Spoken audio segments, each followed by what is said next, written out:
Good evening. This is Sean Childs, fantasy analyst.substack.com. Also on Fantasy on SI, doing the video version.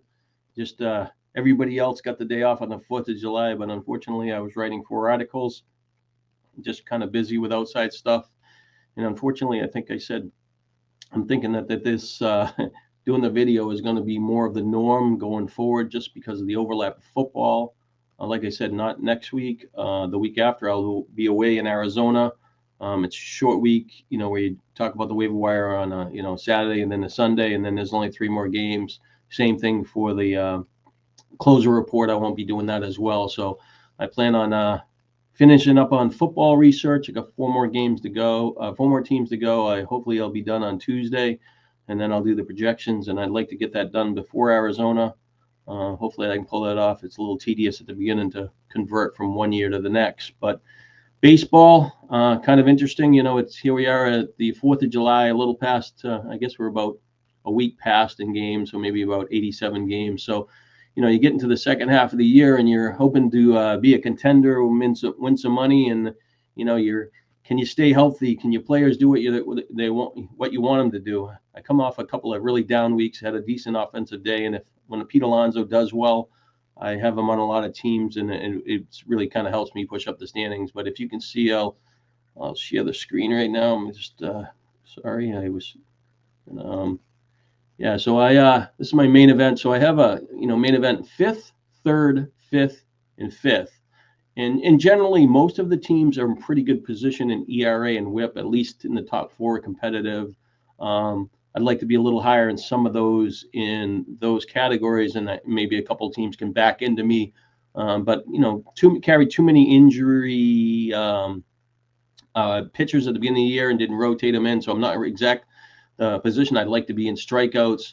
And in 2 of the bottom teams, on the thing that I drafted for a friend of mine, Mark Deming, they're I've been playing 3 closers because I've had them for a while, and it's so I'm down in strikeouts and I'm down in wins, but in saves I'm up. So it's kind of a trade-off. So those teams, we're just looking to hang around. So like I said, we've pushed up pretty good. We're in 90s, just when you look at the standings, a lot of these leagues, you still can gain 20 points if you can stay healthy, and if the categories, you're in a range where you can make up some ground and you're not kind of gapped up. And hopefully I can stay healthy. Had a lot of nicked up injuries on different teams, but you just continue to plow on, and hopefully that you can make a run. So this is right now this team I've been generally doing on when I'm doing this. So I am 6.5 points out for the week. You can see that I'm there's maybe 3 points that are attainable pretty easy in runs. I need about 23. You can pick up 1 home run, and with 1 point in home runs with 4 home runs. I can maybe get a couple points in RBIs, steals. I'm kind of gapped up, and I know I've been challenged. I've been looking for that for a couple of weeks, and that's kind of a problem for me. And same with batting average, which is actually kind of, I was like in last or second to last for a long time. So I've kind of moved up to a higher position, but I'm still not where I'm thinking where I can get much higher based on who I have. But on the pitching side, strikeouts, I can make up 3, if the rotations and I do a little better job. Wins are fine. Saves a mid-pack. I picked up O'Kirkring on this team. Maybe you can get me a couple more, at least hold serve. And ERA, the guy that's leading in ERA punted starting pitching, so it's going to be hard for me to pass him.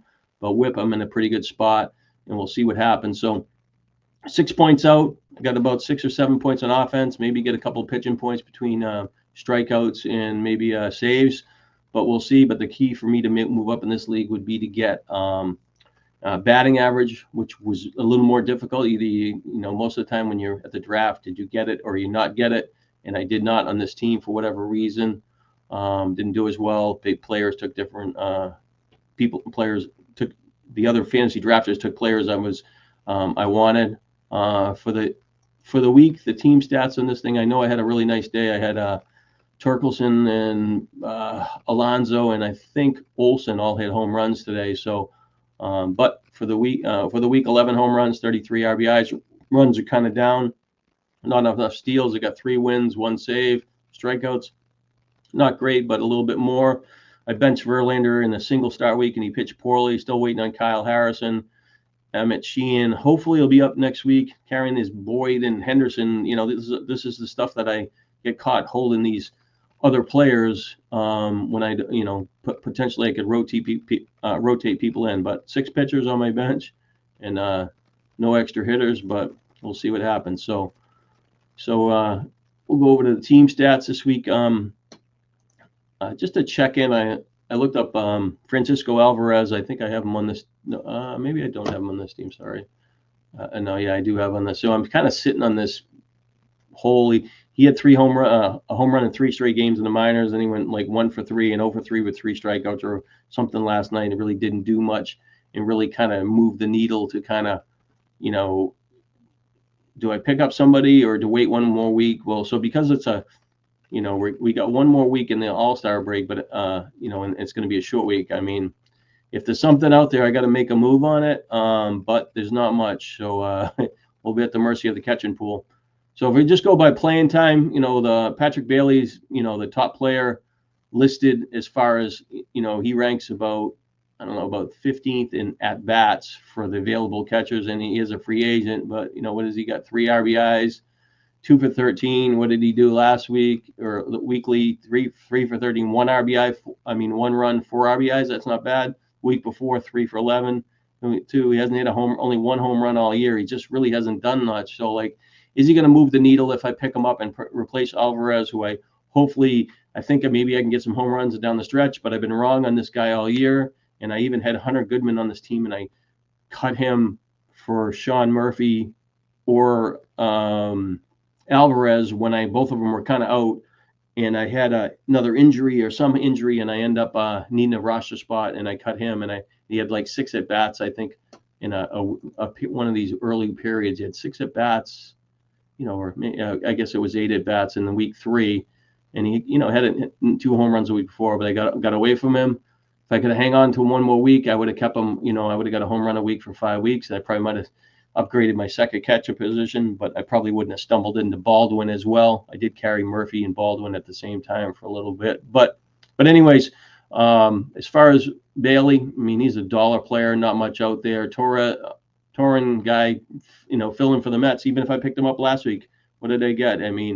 Nothing. 2 for 10 with going in today. They scored 11 runs today. I'm not sure what he did. I was more focusing on who I had in my lineup. Mitch Garver had a couple runs last week, a little nicked up coming in the week, wasn't interested. Freeman's kind of Freddie Furman is a guy that's kind of helped him bat and average last year, and he was probably a viable catcher too in deep formats, but just not doing much this year. Herrera to Arizona, not much. They did sign. Let me just go to Arizona. They signed. I guess it's James McCann, who hit a home run. He's got 5 at bats, so he's a potential a catcher that I could use as a fill-in if I have a roster spot, and he'll probably cost relatively cheap money. Today or yesterday, Edgar Quero from the White Sox, he did hit a home run. He was 4 for 6, so he actually is the one I thought about earlier. Is like if I put him in. Do I really need the home runs when I got like 3 good corner people hitting home runs and some other players I like on the offense? So if I just flip to him, he's a guy that's most likely could potentially help me at batting average and not move the needle in maybe home runs. But he's out there and he hit his first home run, and maybe that's a sign that he'll get a little bit of power streak and be a little bit better in the second half. But still, only 6 at bats. Here we are, heading into Saturday night. So, he's a consideration. Like I said, the Arizona thing, the Arizona catcher McCann. But Quero, I can't imagine him costing that much money because he was a player that was, more people were getting away from than, rostering. Like they drop. All right. So, yeah, so it looks like it's about 10 or 15 people, and I went flying past it. Sorry about that. Let me just gotta move the needle over here so it's on the right spot. But it looks like about 9 or 10 spots of picking them up, 13 to 5, and a bunch of dollar bids. So he hit a home run. Maybe he goes $2 or $3. He's not going to cost much. And I don't have a lot of free agent money on this league. Let me just see. I think I've got like $100 of that. And my goal is, I got, the rest of this month. So if I could get to the end of the month, with $70, I mean, I'm okay with, I'd like to have, like $40 going into September, maybe have 10 a week. If you're out of contention, you got to kind of make your moves, but you're at the mercy of your team. So I got $97. I don't really have a bunch of team needs other than, finding a base stealer and, rotating some pitchers in, and there's not much. So, but, definitely I probably would have the lowest in the league. I would think, no, I actually got 3 teams below me. That's pretty good. And one a little above me. Yeah, it's not that bad. So, but we'll see how, and the funny thing is when you're doing some of these teams and you're trying to make up ground is that if you have a really good pitching staff sometimes and you're kind of in that mid-pack in offense, as the season goes, some of the teams, get into football, they fall out of contention. They don't make the, as deep of an effort to, look for all the crumbs and get every at bat. So you can kind of, make up more ground sometimes in points. And even if it's 5 or 6 points in offense in the mid packs, that might be enough to win the league if it's like 115 or so. So I don't know what this team has for potential, but I do have enough nucleus on the roster, and the only spot that's really I don't like is the second catcher with Alvarez and the minors. But so we're at the mercy of that. Rushing striking out too much. Talked about last week. Henry Davis just hasn't got it done. McCann. So and I guess Connor Wong eventually might be able to surprise, but there's just really not much at the catcher position. So there's really probably 2 this week. The White Sox catcher and McCann would be cheap. And there is the other, I don't know if he's in the pool, is the Adrian Castillo guy. He did really well, hit for average last year, and he had a like a concussion or something a couple weeks ago or something, some shoulder injury or something. So he was out, but he returned to the minors. I picked him up in my NL league last week. And, so I'm just kind of paying attention to him because he had, what do you have? He had 30 home runs between AAA and the majors last year, 96 RBIs, hit over 300 at both levels. He has right here, he has a hit in like 6 straight games, 8 of 9 games. You get a couple 3 home runs back here. So, one of them was at the rookie complex. So he's the player that I'm kind of eyeballing, and he is in the pool. That's kind of intriguing to me. And it really depends on, what the outlook on Moreno for them has a hand issue when he comes back. And, but I think he could get back to the majors. But so he's the kind of guy that I'm tracking and, trying to, when you got, not much money, you want to stay ahead of the curve. So, but, that's what I'm looking at it. The catcher position is just really not, like I said, much. I mean, I guess Victor Caratini, who's really helped some teams recently, is available in 9% of main events. So we're going to switch over to first base, and I'm sorting again by at bats, and I'm using week 15 stats. Spencer Horwitz hit a home run this week. He still really is not. I kind of consider him a second baseman, but playing first base. He just 6 runs a couple weeks ago was all right. 2 RBIs, 2 RBIs, 4. These guys really, for a back end player at some position, you'd like to see 3 runs, 3 RBIs for the week, and maybe a home run. Maybe 2/3 of the time, maybe to get a chance to get like 18 to 20 when you're having a fill-in player. But he, I thought he'd be a better hitter. Really hasn't kind of caught fire, but he's a free agent in this league, and 28% of them doesn't fit with my profile. I'm covered pretty good at corner, but and then we'll go down here. Mauricio Dubon is going to qualify another position. I'll talk to him when I get to shortstop. Dominic Smith got some playing time. He's kind of faded out. Really hasn't done much. Long history. Carlos Santana remains in the pool. His weekly stats, he's got a home run in 3 out of the last 4, 5 of the last 7 periods. One of them having 2 home runs.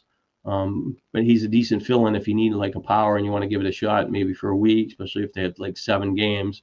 But he just, he's got, 10 home runs, 38 RBIs, 281 at bats. If he played, had 550, that's not a bad player.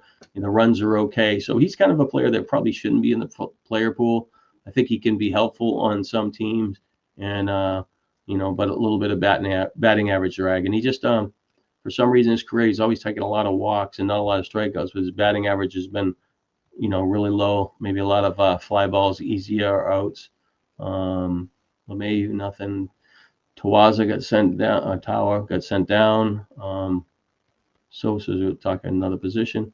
It's kind of weird that Wilmer Flores has really kind of had a really good start to the year, and people have started to peel him off. And I even get sucked into picking him up in a 12 team last week because I needed something to fill in a DH or something. But when you look at these weekly stats, you got all these great numbers all the way through here for about 10 weeks, and just kind of doing it. And then, he gets 2 RBIs and a home run, and then, 7 for 23 with 2 and 3, that's probably okay. But 2 for 12, no runs, 3 RBIs, 2 for 17, no runs, no home runs, 1 RBI, and nothing. So he's really gone a month, but that doesn't mean he couldn't resurface and do something. But, he kind of did overachieve. And sometimes these players, they have that 6-week, 2-month correction where it gets back to where they've been. But he's hit 20 home runs before. He could bounce back. He's in 40% of leagues. So I think that, you didn't ride his cold streak down, and you probably didn't get his hot streak, but he still could be potentially viable as a player, as a fill-in, at first base. And he probably isn't going to cost much. I'll look him up too, because he's kind of an interesting, because sometimes when you see him in the free agent pool in a 15-team market, you're like, whoa, that's pretty good stats. And then you dig a little bit later, I'm like, well, maybe I don't want that guy. So he was 19 transactions last week. So I think there was 3 drops, but we had only one person picked him up. Sorry, there must have been the rest of them were drops, unless there's another Flores. But anyways, 18-7, and I'll just skip down just to see. Oops, it skipped out of it some reason. Yeah, the rest of them are basically dropped. So he got dropped 18 times, and he got picked up once. So this just shows that, the feeling on that player. So if that's the case, he's most likely, unless he does something the next 2 days, he's going to be relatively cheap, most likely under $10. But somebody might be tempted to buy what he's done in the past and spend more. Josh Bell's a guy that's last week was, looking like he was trending forward a little bit. He had 2 home runs, 6 RBIs in 4 runs. Hit 2 for 7, 286 the week before. Last week at 5, a little bit worse for batting average, but he's 4 for 10 this week with 4 RBIs. I think he might have did something today, maybe with some RBIs. I'm not 100% with that. Been kind of out of the pocket there, but a guy that's same thing. He falls in that Carlos Santana guy, where his stats are okay, trailing in runs, but his batting average is lower than I think his potential is. So he could potentially. Like it did say that this team that I need to help him bat an average, like he might be able to correct it. Maybe get up 240, 250 as the season goes, and hit some other stuff, home runs and driving some runs. But he's not a guy that's going to draw a lot. They just called up this Trenton Brooks here, and I need to look him up because I saw him pop up in somewhere in the profile for them.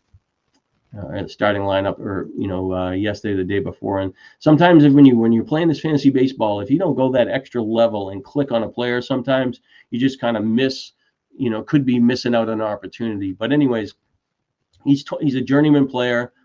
He's at AAA this year, 29 years old. He's hitting .313, 41 walks, 41 strikeouts. It's pretty good, but he's older than the competition. Last year he had 63 walks and 61 strikeouts over 4 and 7 at bats. So that's a pretty good ratio. He got 13 home runs over 217 at bats. So he's going to get a chance to the majors. He's done a little something. He's not, a high profile player, but, you could give him a shot depending on what the Padres are going to do with him. And based on what the structure of the lineup is, he would line up as a DH, and he could potentially help this team with Gavin Sheets sliding over to left field on more games. So, this is a type of player when you're looking at it, you can get for $1 or $2 unless he, has a big game in the next couple of days. So worth a look in the deeper formats. And just, like I said, you just kind of want to make sure you look into those. Otto Kemp is probably going to get sent down. I would think that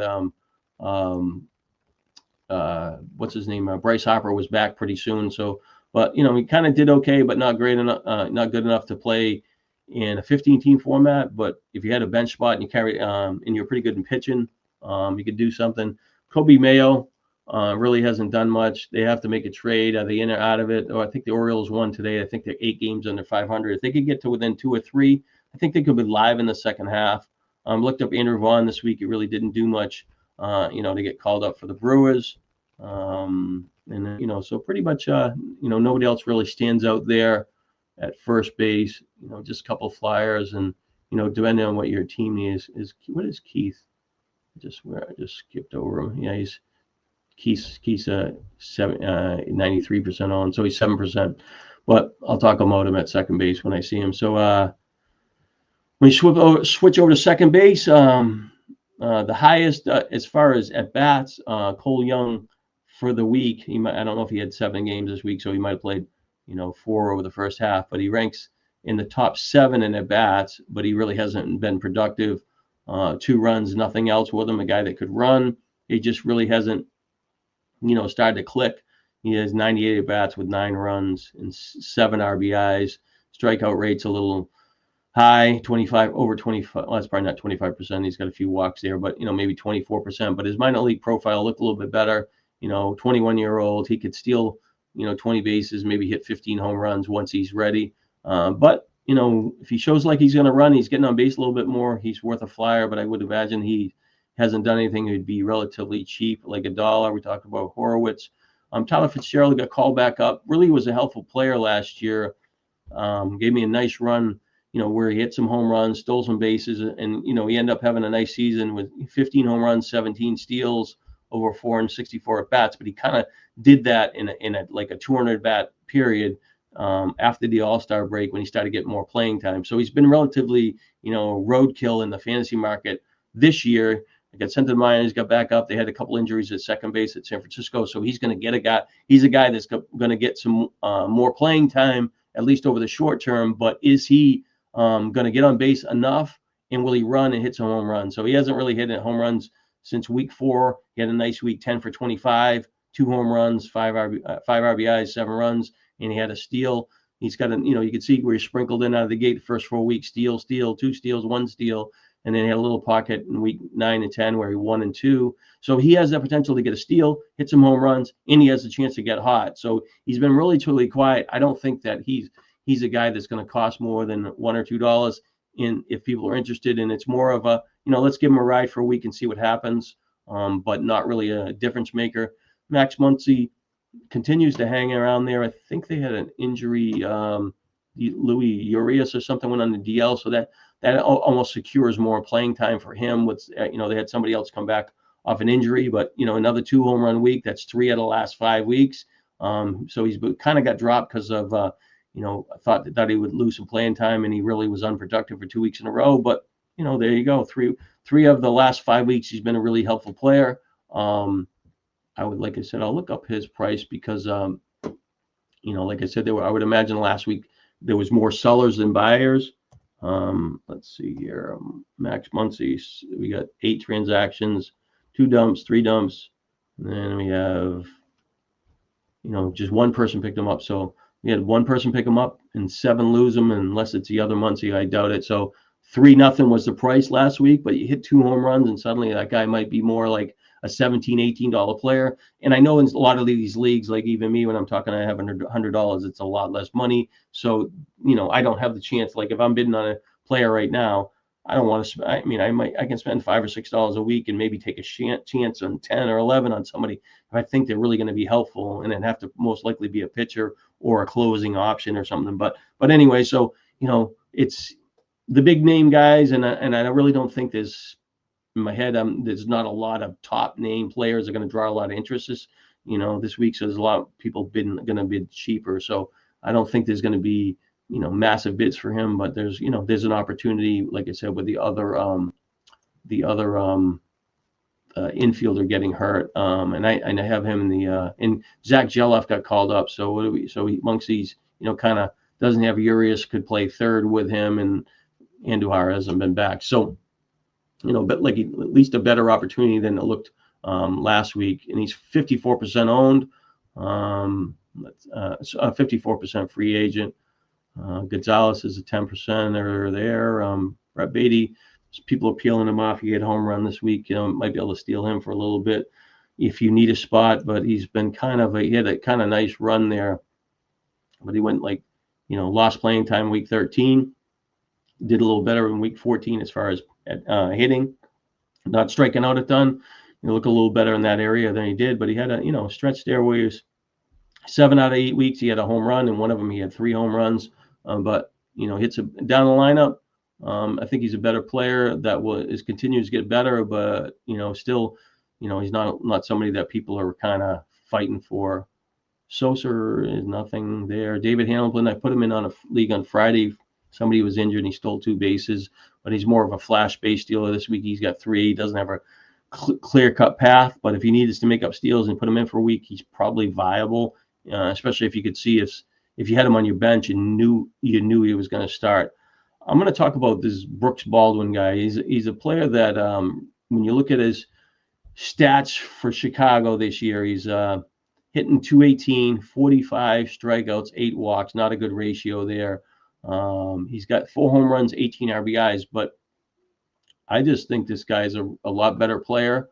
His minor league profile is just somebody that I think that if I have a spot, I'd like to have him on my roster, because if he could play every day, we had Robert got hurt and they put him in center field. He's a switch hitter, but he just went on this really, really hot run in the minors here. You can see from June 27th to the 10th, he was let me get rid of the stream here. I think he had hit 404, 11 runs, 5 home runs, 8 RBIs, and then his overall stats in AAA for the year, 368, 11 home runs, and 128 at bats with 24 RBIs, 4 steals.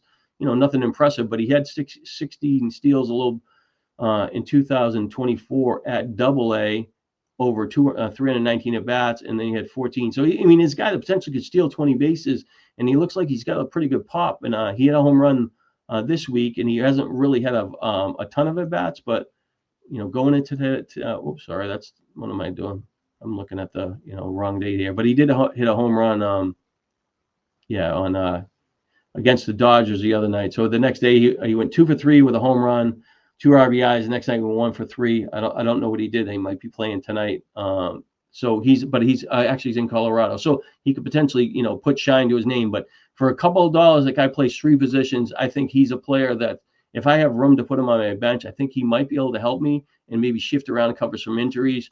I know I'm banged up a little bit, but he's a player that I think will emerge in next year in fantasy leagues. I think that the White Sox will give him a better chance, and he's a player of interest for me next year, and he should be relatively cheap depending on what he does for the rest of the year.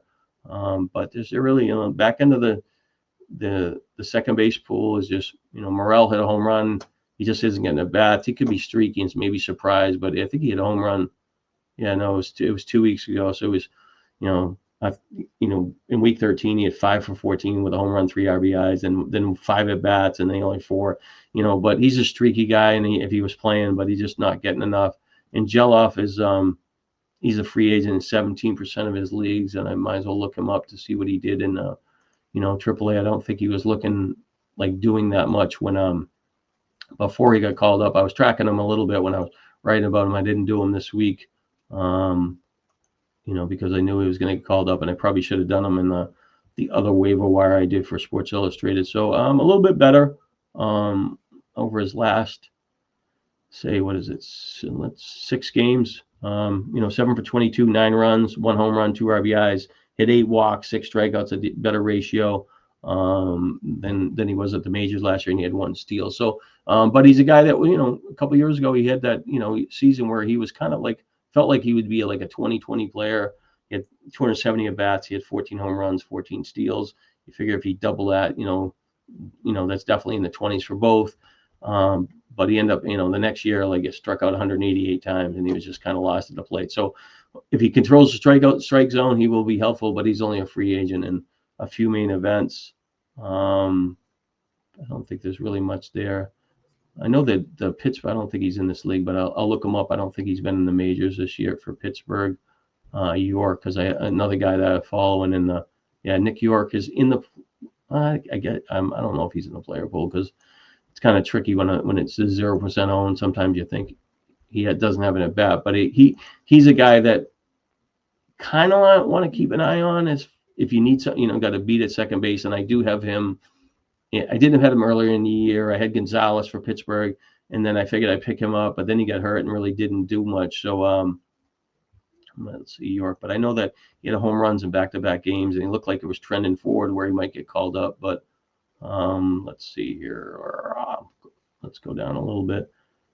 This thing's not there. All right, so looks like the last 7 games, he's 9 for 27, 5 runs, 2 home runs, 11 RBIs, 2 steals. So, better, but still has to prove himself in the majors. But, possible help maybe a little bit later in the year, depending on what Pittsburgh do. He's not a big power hitter. He's got more steals than I thought this year. He's got 12, batting .275. But he was a guy with the Red Sox system that you thought potentially could hit for a decent average and stuff like that. So I just sometimes I just get stuck on following some of these names. Because I play in the NL and AL, I have to kind of dig deep in the player pool, and I think that is helpful to be ahead of stuff. But sometimes you get hooked to these players that you think they can help you, and you're waiting too long, and you're better off putting some players that are going to get some at bats. So where are we at? Shortstop. So with Jeremy Pena out, Dubon is a guy that had that hot week 2 weeks ago. And then what did he go? 0 for 11 last week. And so he's back at it this week. So people had him for a week, or sorry, he's 1 for 14. So this week he doesn't have the production, but he's 6 for 16, 3 runs, no RBIs, no steals. But he could, he definitely has an increase in playing time. Not a lot to get all of it at shortstop, and he qualifies at, what does he qualify at? First base, second base, third base, and outfield. So, that's from last year. 3 of those from last year. So he doesn't have third base now, but he has shortstop and second base, and so but multiple position player, and he'll get third base potentially thing. But he's not going to cost a ton because he's not a lock to run, but he did can slip in some power, and he's more of a bridge guy that you're going to put in your lineup to try to get some at bats, see what happens. Talked about Muncy already. Ryan Ritter, I mentioned him last week because he was playing at home, 4 for 13, 2 runs, 2 RBIs, really didn't do something, but he has 2 more games to go. Had that hot run in the minors, but he just, he's given some RBIs and runs over the last, his runs and RBIs for the last month have been okay. If he had, 2 home runs with those stats, he'd be okay, but the strikeout's a little bit high. So not quite there. Hasn't kind of figured it out yet. And like I said, a lot of these times they need 80 bats, in the majors to kind of get it, and he's getting closer. Strikeout rate's still high, but still not a guy that's worth carrying. Maybe the second time around, if he's got another Colorado run for 6 games in their favorable matchups, potentially you could put him in your lineup. The guy from Tampa Bay, I don't know what he's owned for the main Kim. So he's 70%, 78%, 72% free agent, and he got called up. I don't know how he's day-to-day already. So did he get hurt in his first game back? So he didn't play. He had cramps or something, didn't play. But he came back from after his long DL stint to begin the year. So he really wasn't lightning on fire in the minors. But he did have that really, really good season couple seasons ago with the Padres, I think 2 years ago, because last year he was hurt. But, he had 38 steals, 17 home runs that year, hit 260, kind of surprised. It was a value in the free agent market, then came back, and he was okay, 11 and 22 over less at bats, and he was hitting 233, took enough walks. But this year he's in the minors, trying to rehab it. I think it was his shoulder that he had an issue with, but 15 walks, 10 strikeouts, that's not bad. And he had 91 at bats, no home runs. So that could be reflective of his home run. He's got six steals, but he's back. He hasn't really done enough, but he could be a guy that potentially could steal bases and help a team. And then he's in that home ballpark, and I know I think he's a righty. Yeah. So it's not like it's favorable. And Tampa's going to play in more road games, but people have been kind of adding him here and there to some leagues. So let me see if he was added. Let's see the other can. So he was added last weekend. 7 main events, 32 of 5, 15 to 2, 125 and 7. It's kind of weird how that didn't get sorted in the right order there, but 29 and 9. Yeah. So these people were paying $20 for him. So I think that because he has that resume and did it, and he's got a starting job, I think that he's probably most likely going to be a $20 player, depending on your league. So, if the teams that don't have much money can't bid much, but sometimes the teams with more money don't need that position. So, but you can still put a decent token bid and see what happens. But I would think he would go in the 20s, especially if he did anything tomorrow. I don't think he played. He didn't play today or something. But if he doesn't play tomorrow, that's good because he can't put any stats there. So that's Kim there. Let's see, I don't see much else at shortstop. He was 72%. Yeah, I'm trying to think about any other names that but I'm not. I think that's about it at shortstop, at least that I'm thinking. This Cam Smith guy, he's not a free agent, but it really got kind of hot for Houston. Somebody dropped him one of my main events, and I picked him up, and I think I played him most of the time, but I got that hot run out of him. So it's kind of nice. Sometimes you get a player that somebody drafted relatively early, and you kind of sit them out, and they kind of reward you. Toro, I'm not going to talk about Toro, not much. Smith. So Max Muncy, keep running the same name. Brady House hasn't done anything. 17% owned, hasn't hit enough home runs. His number, but each week that he plays, he lowers his free agent value. Urias for Baltimore, it doesn't really do much. Josh Rojas doesn't get enough playing time. Ben Williamson, nothing. Third base, Kemp going to my thing. Paul DeJong, shortstop and thing. He did it home run the other day in 4 RBIs. So last year he had a nice run where he was streaky with some power. So if he's getting at bats, last year he had 24 home runs. A little bit of batting average risk and a lot of strikeouts, but he's got a 30 home run season on his resume. He only has 1, but you're looking for a middle infielder that can give you some steals.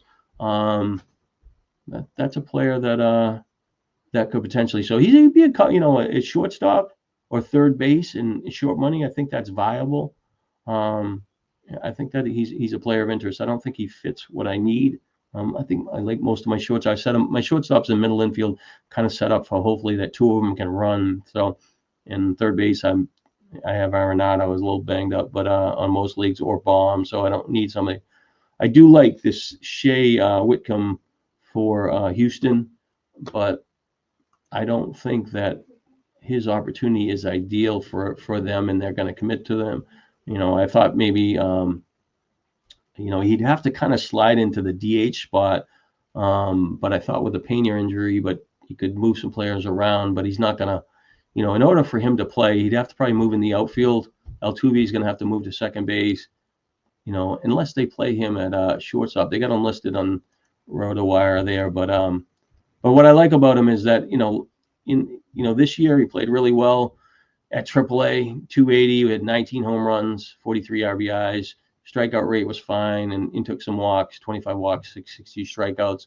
The year before at AAA, he had 25 home runs, 91 RBIs, 26 steals, over a 10% walk rate. Strikeout rate was, within the range where it could be around 20%, hit 293. So I just think he's a nice balanced player that just needs an opportunity to do something. But on the year, he's 1 for 17, and he just got a home run this week. But, next day he went 0 for 3, and then he had 1 at bat. But is he going to play? But I think that if they gave him an opportunity to play, that he could potentially surprise. But, what kind of league, what kind of roster spot you have open where you can play this type of guy. So, but he's a player you follow, and if he look like he gets a little more playing time, he's definitely a person of interest. And I lost my mouse. So, all right, we got it back here. So I mean, I got one screen about the other one and looking at it. So, yeah, kind of like him, especially like Nash. Some of these guys when they get like 26 years old, they're a little bit older and they get overlooked, and sometimes they surprise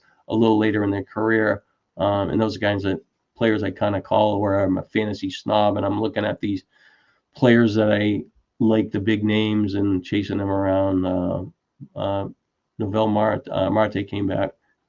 He's probably only a free agent, 1 or 2 leagues, 98% owned, but so I want to talk to him. But he was really helpful last year. I mean, earlier this year over like 3 weeks.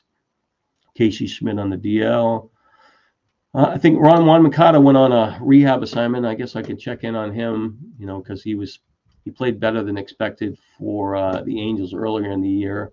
And if he's showing something, and you pick him up, put him in your lineup, and maybe he plays a week or two before he gets hurt. But really don't, because the Christian Moore got hurt. He got his wrist. He was trying to catch something and he hurt his wrist. So Laringifo can slide over to second base. They need a third baseman. So let's see when Moncada, he's played 2 games back. So one game, well, maybe he played today. So he was first game back, he went 1 for 3.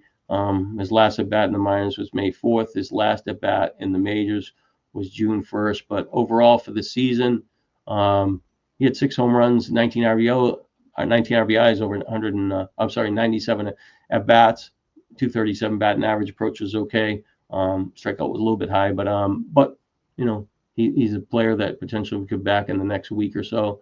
He was battling a knee issue, I guess, for a stretch there. So, but at third base, just like filling some of these holes for players when you got injuries this time of year. Or you just have to be creative, or you have to take advantage of an injury and somebody else takes over the job. And even when I'm skimming through these names, I could be missing somebody that I'm really not sharp on, but I try to stay up on the box scores and stuff like that. And but you get tunnel vision from the players that you have on your team, so sometimes you don't catch everything. So shifting over the outfield, and we're at 42 minutes. We're making pretty good time here. Let's see here, 100% all the way down. Conforto got a little bit better this week. He had a home run. He had 2 home runs last week. So he's 7 for his last 29 with only 4 strikeouts. That's a big improvement. 3 home runs, 5 runs, 8 RBIs, 28% free agent. I don't expect him to cost a lot. He's going to sit against left-handed batters. I think he's had 55 plate appearances and really hasn't done much. But if he hits home runs and you put him in for a week, and if he continues, you ride him. If he doesn't, you're going to kick him to the curb. And if he's dragging your batting average and you need to fix that category, or if you need speed, you're going to have to move on from him too. But he's the highest ranking free agent in this league anyways. And I won't be chasing him down in this league. So if anybody's following me in this league, which I doubt, I'm in many people's leagues. Alec Thomas, he's been a little bit better lately, but with McCarthy up and then Carroll came back, Alec Thomas could miss some time, but I think he's got a home run in back-to-back weeks, a home run in 4 of the last 5 weeks, but just overall the other numbers, not enough runs, not enough RBIs. He's got a couple steals. I mean, it's not horrible for the last 5 weeks. He did have that one week where he had 11 at bats, but it's not like he's not going to cover off the ball. And really, when he was coming off the minors, he probably thought he was going to be a guy who potentially could hit close to 300 or at least be a helpful in batting average. It just hasn't got there. I kind of sucked into his hard hit rate early in the year, but he just has a really small, like a really low launch angle, and so power is kind of tricky. But it looks like it's improving. What can you do there? Jacob Young could steal some bases. He just really hasn't clicked last year. I think it's 30-something steals. He just hasn't got rolling. Nolan Jones continues to be a guy that underachieved, and he's kind of close to playing his way out of a starting job with Chase DeLauder from Cleveland, getting closer to the majors, but he's not in the free agent pool, so I won't even kind of go there. But he's been playing pretty good. He has a good approach, kind of an injury path in the minors, but a pretty good prospect. And I don't know where he'll get when he gets to the majors this year, but I would imagine he's getting closer. Profar came back, did a nice job. Everybody did a nice job scooping him up, and they've been rewarded with a couple home runs the last couple of weeks. This might be the one that, because Lane Thomas, I guess, gets plantar fasciitis, so that could be the DeLauder opening. And even if get called up in the NFBC tomorrow, he won't be in the pool. So, but just a name, if you're in a home league or something like that, he could potentially be up this week. And I wrote about him on that on the SI minor league thing, and I know I shipped it on the Substack as well. Dylan Lyle hasn't really kind of done much, stole a base, and just really hasn't got rolling, just not enough to kind of move the needle as far as, you want to play him. Dane Myers is losing playing time. Soler got dropped in some leagues, too many strikeouts, hit a home run, though. He's, 26% free agent.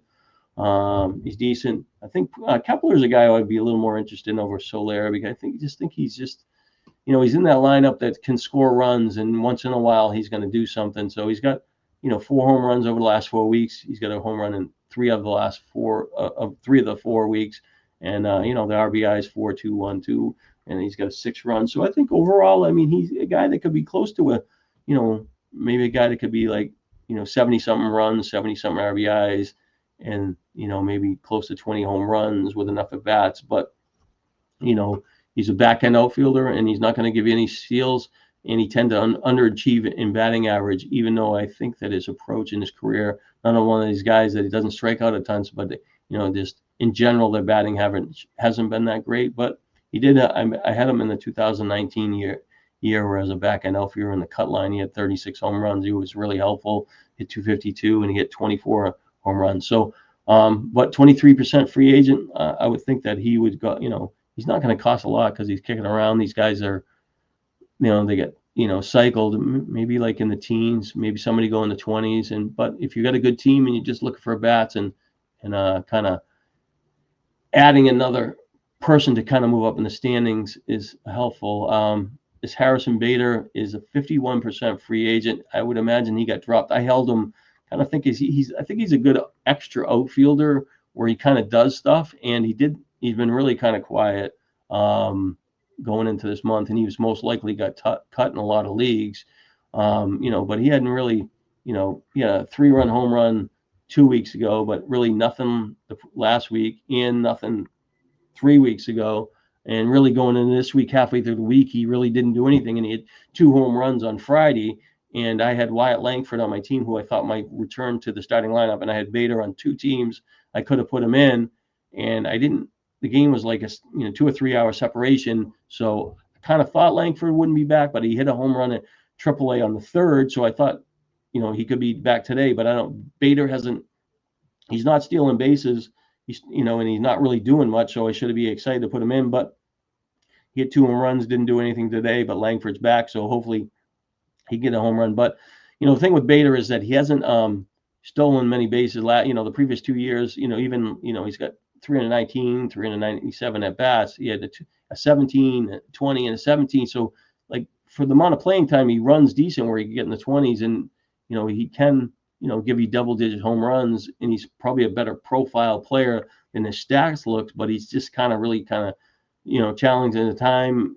It doesn't, strikeout rates is better than it used to be, probably about 25%. But anyways, like I said, he's a guy that can do a little bit of both. You can put him in your lineup if you have an injury, but if you're going to ride him week to week, he would have to be running more to move up in a category. But I do have him in a couple spots. Colby Thomas just really had he would be interesting because if he doesn't do anything today or tomorrow, what will the fantasy market think of him? He's not like he's a big name prospect, but he's a guy that was being really productive this year, and he had success at AAA last year. But, last year at AAA, he had a lot more strikeouts. He was just really kind of, didn't really, I'm sorry, I'm on the Atlanta. He, really didn't get it done as far as, like when he strikes out that much, like last year, he had 95 strikeouts in 314 plate appearances. Like, that's really kind of a red flag for me, because you get to the majors, you're going to whiff a ton. But he stayed at AAA, and that's most likely why. But this year in, 306 at bats, he's got 91 strikeout on 348. So he's kind of controlled the strikeouts a little bit better, but but he's hitting 301. So you're seeing 17 home runs, 70 RBIs, and 7 steals. Like, that's a pretty attractive player. And then you add the two together. He's got 2 seasons at AAA, and he's 287, 186 strikeouts over 585 at bats. You're like, I can deal with the strikeouts if he can hold his batting average. And the thing is, sometimes, like, I don't talk about it as much in the season, but if a guy can have a high contact batting average and strike out a lot, he can overcome his strikeout rate. And obviously at AAA he has done that, but is that going to translate into the majors? But anyways, he had 110 runs at AAA over that period, 34 home runs, 115 RBIs, 10 steals. Really good numbers across the board, except for strikeouts. But like I said, he overcome it by a high contact batting average. But so can he do that in the majors? So I don't think he's a big enough name where like somebody's going to go $200. I think that people will probably bid from 20 to 70, depending on what they think of him and team need, and maybe I'm a A's fan or something in the West Coast, so you got a lot of factors. But he's 24 years old. He's got a lot of home runs and minors, can steal a base. I do think he's going to have some batting average risk out of the gate because of the strikeout rate. And we've seen so many times this year, guys get called up and they just kind of don't get going for 3 or 4 weeks. And if he struggles, are the A's going to keep him up? So that's kind of the struggle with him for me. But I don't envision myself kind of going after him. Haggerty's a guy that's just covering injuries. I think Starling Marte had a nice game today. Nick Lofton, nothing much. I really like the Mateo guy, Luis Mateus from San Francisco. I don't think that he'll be relevant this year, and I don't think he would have to really jump Mike Yastrzemski in San Francisco outfield. But there's just something about, we got Lee in center field, so Ramos is locked in at left field. Devers is going to be a DH when Chapman comes back. They can play Flores, or some circle of that is going to go on. So the right field, Yastrzemski's done enough, and he's worthy of being a semi-regular player. But maybe that Mattis, or I don't even know how to pronounce the name. Sorry about that. I'm just kind of butchering. But the thing with him is he's had some time in the majors, and he just really hasn't. He's had 3 shots over the last 3 seasons, but minimal. He's had 458 at bats, 48 runs, 11 home runs, 46 RBIs, and 5 steals, 225. But walk rate 30 is not ideal. It's a little below par thing, but he only struck out 67 times. So he wasn't really striking out a lot, but he's shown enough. But over that same stretch at in the minors, he hit 260, not a great batting average, but he had 13 steals, 17 home runs, 66 RBIs, 54 runs. But his profile, to me, is a guy that could potentially be a 2020 player. I think his batting average can improve a little bit when he gets stronger. Even the minors here, 68 plate appearances. So I think there's a player that I've been tracking that just hasn't hit, 5'11", 207. I just think he's a better player. I don't know if he'll be relevant this year at all. I picked him up in the NL. I had drafted him in the NL and carried him, dropped him, but I got him back last week just in case as a filler. Hit a home run. I don't even know if I had him in the lineup there. But like I said, he's a guy probably most likely for next year. And if he gets a little more playing time, or if Yastrzemski has an issue that I think he could be viable. Gavin Lux is there. I wonder what I would imagine the Canzaloni guy, he's probably picked up in most leagues now from he's 86%, but he's got 5 home runs over 5 solo home runs over the last couple of weeks. He should get more playing time, but he isn't really. He's a guy to hit for batting average in the minors. So, but the other player I'm going to skim one more time, but Ruiz for the Dodgers, he doesn't have a place to get playing time, and other than if they were just done with Conforto. He came in a mop-up game last night. He went 1 for 2 with a strikeout. So he got called up. And he got put in the player pool, right? And when you just look at his name, most people are like, oh, this guy he really hasn't cut it. Yeah, he had that big season a couple of years ago. He stole 67 bases, had 5 home runs. He's kind of a Judy hitter. He really didn't do anything. Next year, he played his way to the minors. Really didn't do it. But he's with the Dodgers now, right? So in September 1st is they're going to expand the roster a couple players. And I know it's not the exact same as it was before, but he's a guy that they could put on their roster for speed, and he could potentially get some running in at the end of the year. But anyways, in the minors, like I wrote about it before he got called up on that day, but this year, over the last, let's see, over the last 9 games or 10 days, he hit 421, 16 for 38, 12 runs, 4 home runs, 12 RBIs, and he stole 5 bases. I mean, that's a better player than a lot of people in the majors. And he had 5 walks and 8 strikeouts. It's not like he's whiffing like a champ. If you show the minor league stuff for the year, I mean, his walk rate's well over 10%. He's got 8 home runs. He's not a Judy's 38 steals. He's hitting 292. He's 26 years old. Like, why isn't he in the majors? Why doesn't somebody gravitate to him? Because he kind of like can create runs, and he can score, and he can do a lot of stuff. But he's obviously pigeonholed. He doesn't have the opportunity. But I thought the Dodgers did a nice job of scooping him up, and like I could see him getting called up later in the year. But because he's in the player pool, I don't know how long he's going to be up, or if he's going to get an opportunity. And he really kind of needs another injury or Conforto to get. They just kind of say we're going to move on, because if he got in the lineup for like a week and he did stuff, they could potentially just make that move, because he would be a little more exciting, and I think he would be helpful. But like I said, a name to keep an eye on, and maybe I'm just kind of blinded by having him in the past. But let's see here. Outfielder Scobie Thomas talked about. I probably wouldn't even have found Ruiz later on. Benson hit a home run. He strikes it a lot, losing playing time. I guess Slater for the White Sox, they've kind of been rotating with players, but he get more playing time than 2 weeks ago, and then he's only had a couple games this week, but he did hit a home run. But he has a history of maybe being streaky. He had 12 home runs back here, 274 bats. But I don't think the profile's high enough. But it's the White Sox, and he could get playing time. I could see him being $1, and you just see what happens if he could, and that's not even really digging into why is he playing, and is it sustainable? Let's see here. White Sox, what's going on here? I know that. So Slater, Trotman, Soto at DH, Noda. I mean, it's potentially, there's a DH spot there. They got, Vargas could play third base. They could move Noda to first base.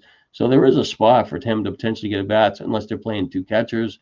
But, like I said, he's kind of been streaky in the past and can do stuff, but not a guy that you're going to kind of, like really fight for. And let's see, Ben Johnson, Evan Carter, nothing.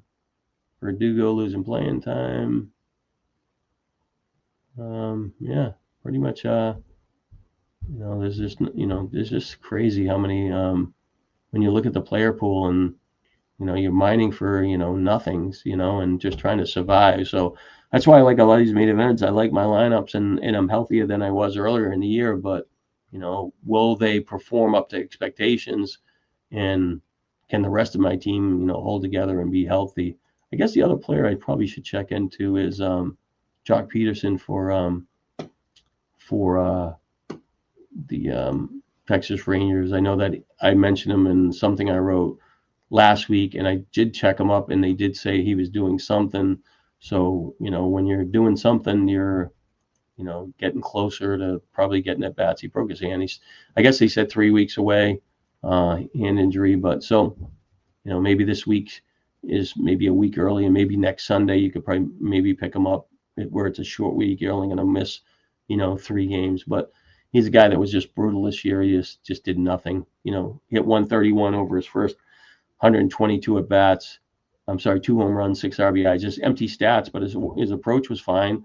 And the year before he had 23 home runs, but he could be, when he comes back, he could be a totally different player. And they'll most likely put him in a favorable part of the lineup. I don't know if he'll play against lefties. But if you got an issue at DH, he's the guy that you could potentially fill that with, and he might be the best available, that type of like guy with power in the player pool if he did perform up to his previous expectations. So yeah, and that's about it for the outfield. And I'd rather shift over to this and look at the pitchers, who they're lining up for next week. And I'm looking at the RotoWire thing. So pretty much Ryan Nelson's been pitching pretty good for Arizona. Brandon Pfaadt has been kind of more struggles and success, but he does get strikeouts and potentially get better there. So nobody really on Arizona. I really don't like anybody on the A's. I know Lopez looked okay for a couple innings. The Jacob Lopez for Athletics, people pick him up for double starts, and he blew up. And then next inning, he only had one strikeout. So he's got another start tomorrow. But he won't be in a free agent in a lot of pools. The Fuentes guys for Atlanta looked like he was going to have double starts, and he didn't. Pitched like 3 1/3 innings, had 6 strikeouts. He just didn't kind of get there. So they're going to need probably another starter. I don't think he's going to get doubles this week, but they have him lined up for it and gets into the All-Star break. But, you can give him another ride. He should get better as an arm. They have over here Tanner Houck listed. I can't imagine him starting over Harrison. And Harrison for Kyle Harrison for the Red Sox. He's had 2 rehab starts, and I don't think he got his 3rd one in yet. But let's see here, Harrison, where are you? Yeah, he's not listed. But Harrison, they were trying to transition his arsenal, which he's at AAA. So when you're looking at his stats at AAA, you're like, oh, and I have him on a lot of teams, and maybe I'm biased, but he's made 2 starts at AAA on. Let's see here. So June 2nd. So he could be pitching tomorrow. If he doesn't pitch tomorrow, they could potentially push him up to next week and get him to the majors. But in his 2 starts, at AAA, he gave up 7 runs, 13 hits, 3 home runs, 3 walks, 6 strikeouts over 8 innings. Just nothing to get you excited about. But they're working on his different pitches. What they want him to throw, and he's not so focused on winning the game and getting the most outs early in the year, and he potentially get better. So his stats don't look good. And should you be a buyer or a seller? I'm holding because I believe in him. I don't believe that. I guess he could be kicked to the curb. And let's see, what is he? Harrison. He's 37% free agent. If I see him in a league that I have, and even if I got like a Brandon Woodruff or something who is coming back, who I've lost like faith in because he's got banged up so many times, and I got burnt by him and the McCullers from Houston. These guys just get snake bit, and they should have been back like long time ago, and they're just not helping you. And now you got to kind of held them for so long, and it's just hoping to help in the second year. But anyways, Harrison is a guy I still gravitate to. Might take him a start or 2, but I think he'll be better. He can get some strikeouts. I don't think it's, like pitching in San Francisco as far as ballparks, but he's a player that I'm kind of interested in. And I think Tanner Houck struggled in his next game. They got Dobbins listed as a starter here. Like, the guy was hurt. He had a shot. He gave the Red Sox 2 good starts against the Yankees. Like, no, that's 5 days later out.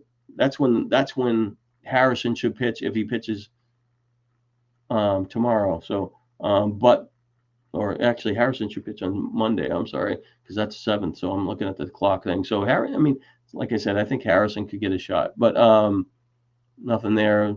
Looks like the Cubs need another starter. They lost Talion. So Wicks in the past is a guy that had some strikeout ability for the Cubs. I haven't checked in on him because I hadn't had to, but let's see what the outlook for him is. They got him slated here at hang on, and we'll just check to make sure, see if he's trending where he's looking respectable and playable. In what he does have going in favor for him is that he is pitching for a team that's been winning games. He's pitched 2 games this year in relief. He struggled in both games for the Cubs, but at AAA, he had 49.1 innings, 53 hits. 17 walks, 49 strikeouts. So strikeouts okay, but a 4.20 ERA and 1.43 whip. A little dangerous, but has he been better recently? And we'll go back the last his last 6 games, and he looked like he missed a couple of weeks for a little bit of time, but he's got over his last 26 innings, 7 runs, 22 hits, 6 walks, 31 strikeouts, 1-2 with a 2.42 ERA and a 1.0 whip. So that's good enough where, like I said, he's pitching for the Cubs. The Cubs are scoring runs. He could get a win.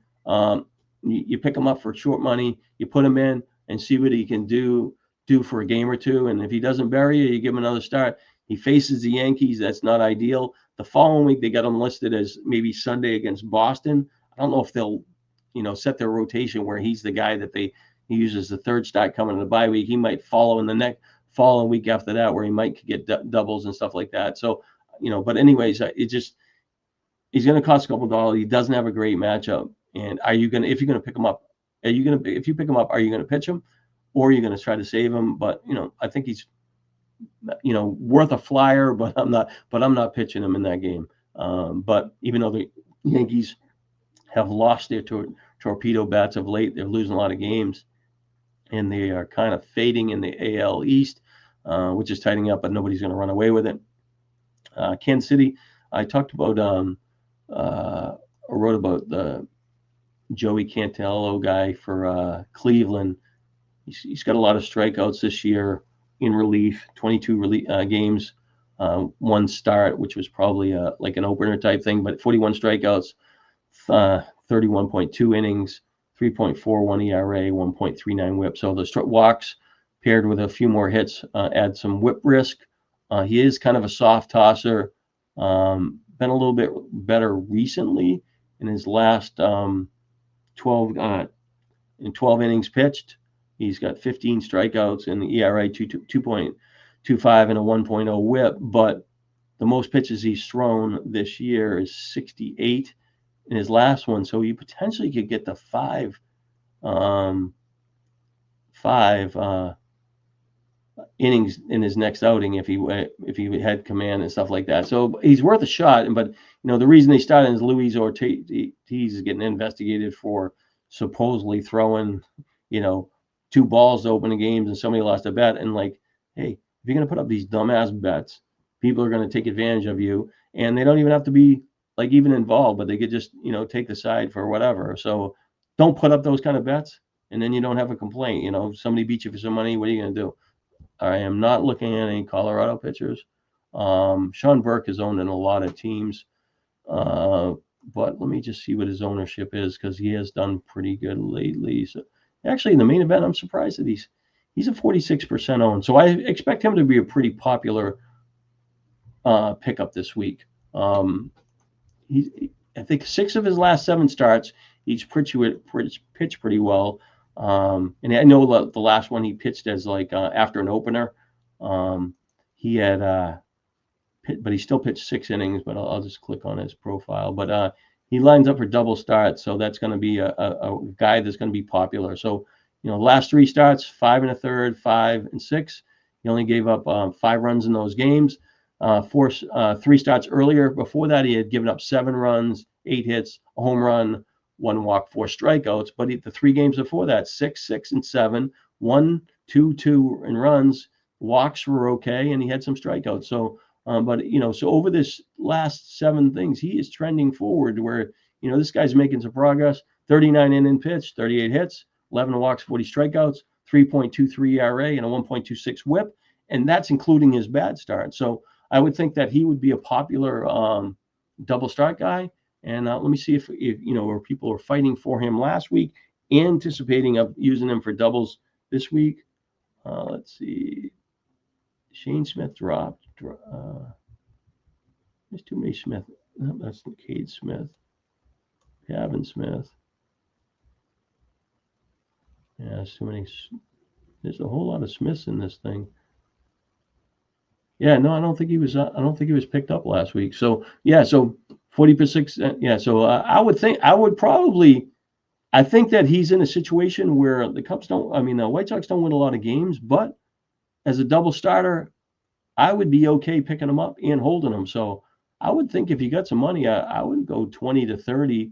But most, a lot of people will be less. But he faces Toronto at home, Cleveland at home, 2 home starts, and then they got to look like at Pittsburgh coming out of the break. I'm not sure how that's going to line up, but he could be the sorry, he's pitching the third game out of there, but Pittsburgh. So I'm interested.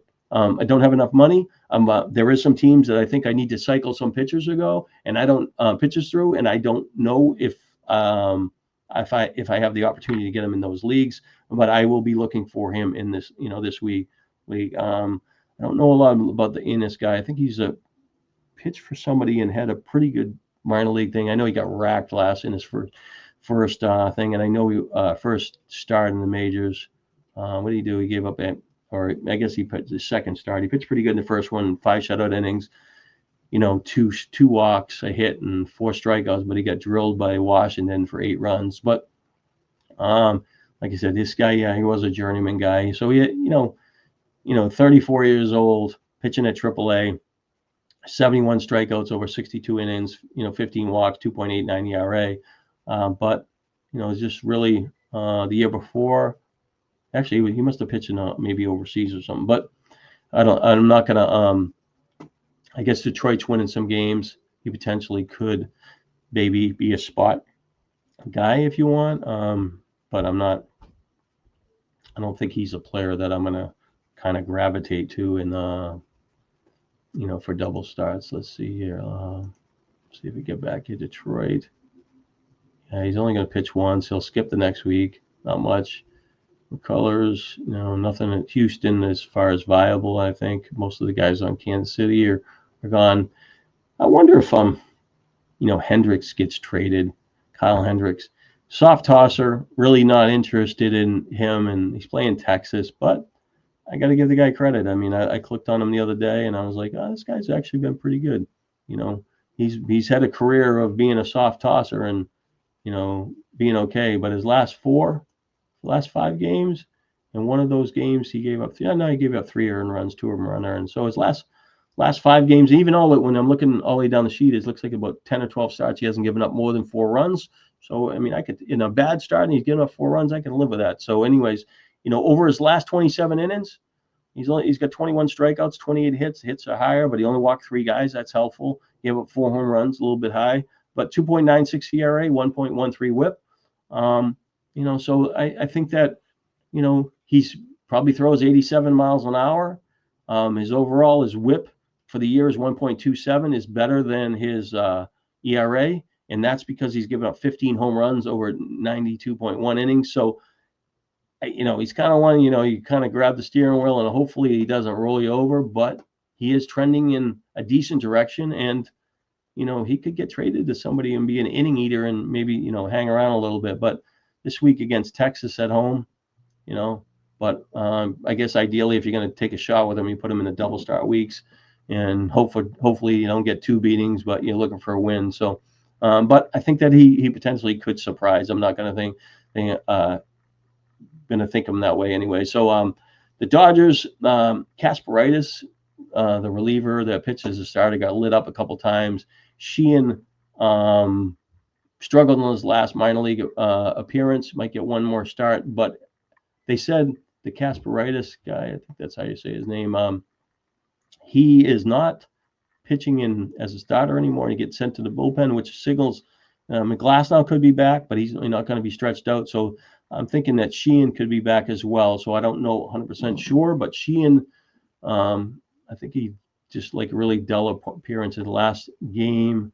So they still have Ohtani, pitching short innings. So Yamamoto, Kershaw, May, the Woblinski guy is kind of working behind Ohtani. So they still have one more slot, and it will be Glasnow, who I'm not 100% back. He's going to be next week. I would think that they maybe even wait till after the All-Star break, but I'm not 100% sure. But Sheehan's getting closer. He's held on a lot of teams. I don't know if, I think he's a live arm. If you ask me today, would I pay for him more than before? But he's 100% owned, so I guess I don't have to worry about that. So why are you wasting my time, or why am I wasting your time? But but I think that he could potentially be up at the end of next week or at some point. And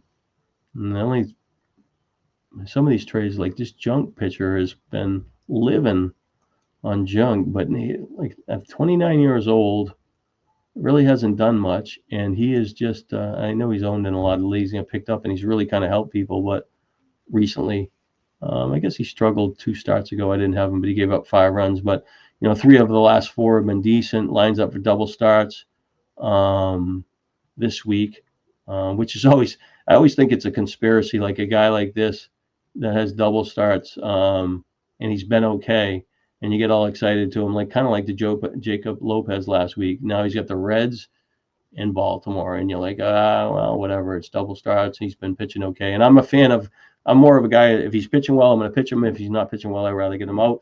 I don't want to get, I don't try to manipulate, the matchup is, thing. If he has a tough matchup, sometimes, I'll sit some guys, but usually I don't have the liberty to do it. Just how I manage, and not saying that's the right way to do it, but that's how I kind of handle the pitching. So it's hard enough winning when they're pitching good. So yeah, Junk's he's a free agent in 17% of leagues, but he's trending all right. Double starts. I'm not convinced that he'll survive that week with helpful stats, other than maybe get some strikeouts.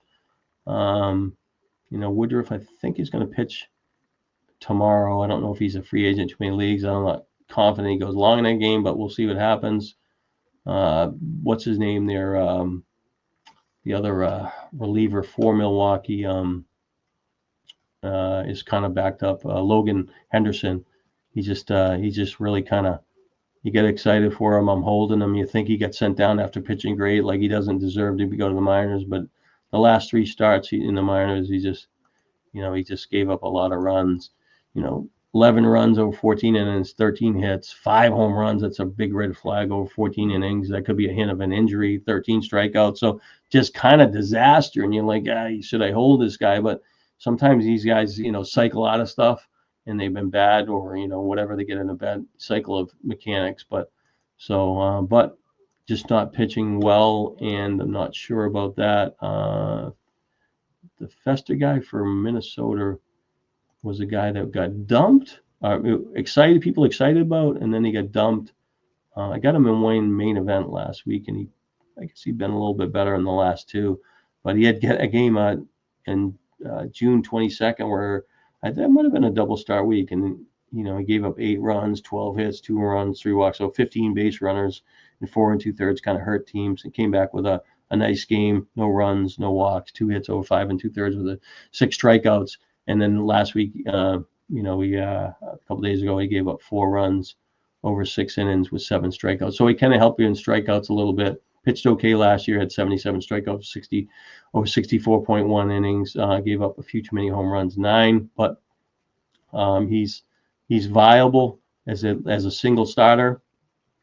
This week he's facing the Cubs, but at least it's home, and he might line up for double starts coming out of the All-Star break if he survives, another start.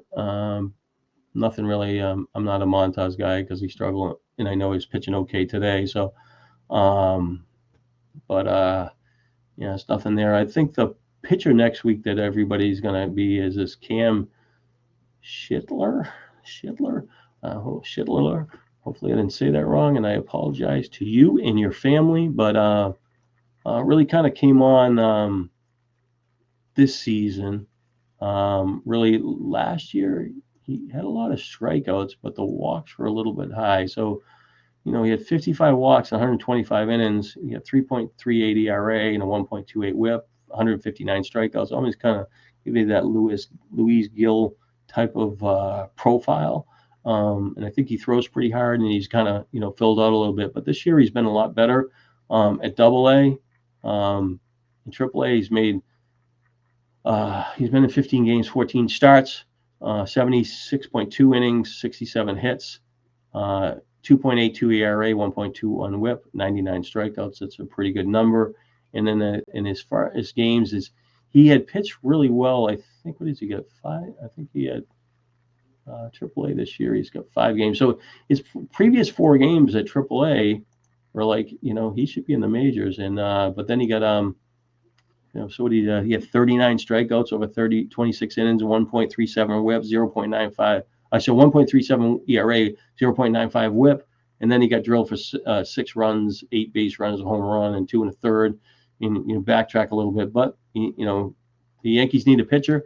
He should be in the player pool next week, and he probably if he pitches good, he'll draw a decent amount of interest. I don't think he would fit the Chase Burns profile, but he'll think could be the best looking guy on the street that week. I don't know who else is going to get called up, but just a name that you kind of have to walk through there.